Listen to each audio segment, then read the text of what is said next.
What's up, guys? It's Lugo back with Flex Appeal, episode 18.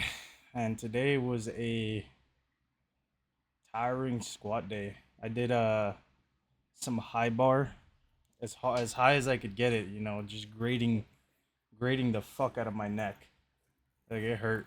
It was hard to kind of get the bar even as well cuz like I don't know if you guys ever experienced like trying to do like a true high bar when you start training again and you don't have traps. It's like really hard. Because if you ever watch people that do high bar that are like experienced, they have big fucking traps. So it's like really easy for them to get the bar position.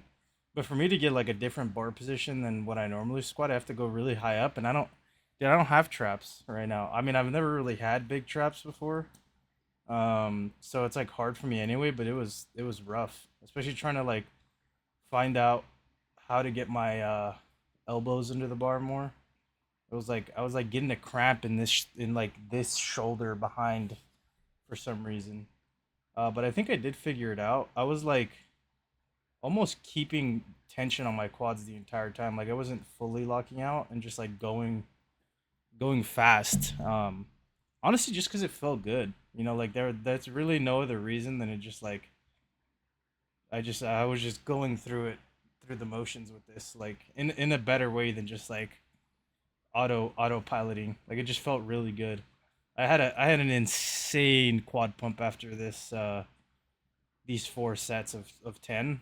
It was like I think it was like 2 minutes, 2 minutes 30 between sets. So I mean it wasn't easy at all for sure. Um but I definitely pushed through it, and I'm pretty happy with how they look given that my dorsiflexion is not the greatest right now and my core strength is like kind of buns. I did like one ab motion today. Like I guess I did like 15 seconds of planks. Honestly, I probably should have done more. Uh, I'm kind of like lagging because it's really hard to do them right now. Like it's very hard for me to do ab stuff. But I just need to commit to it more, I think. And then after that, I moved on to belt squat, which this belt squat is weird because it's like super old. And I don't know. I think it's just been my positioning every time I use this. Like sometimes I'll get the like ring where the belt is. I'll get it like on my hip. So when I'm going down, I just feel pressure right on my hip flexor, and it doesn't feel good. And sometimes I don't get it, and it's like it sucks because when I do this, like I have to like kneel down. So when I stand up, it moves, the belt moves. So it's really hard to get a good position regardless of what I do. The only way that I can do it is if I step off the platform and then I step up. But then when I step up, it immediately unracks the weight. So like I have to set my feet fast. Um, it's not ideal. I don't know why. I'm not. I wouldn't say that I'm a super tall or super tall. I wouldn't say I'm tall at all. I'm like 5'9.5". So I don't know. I mean, I still like belt squat. It's just that it's old as fuck. The camber or not the is it the camber, like the peg pin is like tilted because people slam the shit out of it and they just bottom out on belt squat. Never understand that. People that can't control their weights, dude, straight cheeks. Dude, you know what? Okay, I'm gonna go on a tangent here because I feel like for the longest time in uh lifting forever, it was like control your weight, and then we got into an era where it would be all right. Now we're going a little too crazy. We're doing like 8-7 eccentrics, 7 second eccentrics, and it's like, all right, you don't need to do all that. Like, just control the weight down, you know.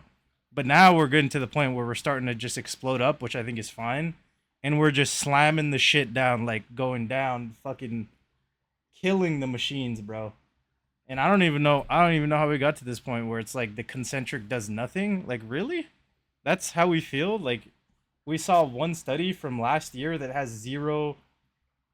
It's one study and people are running with it. Like, I don't know.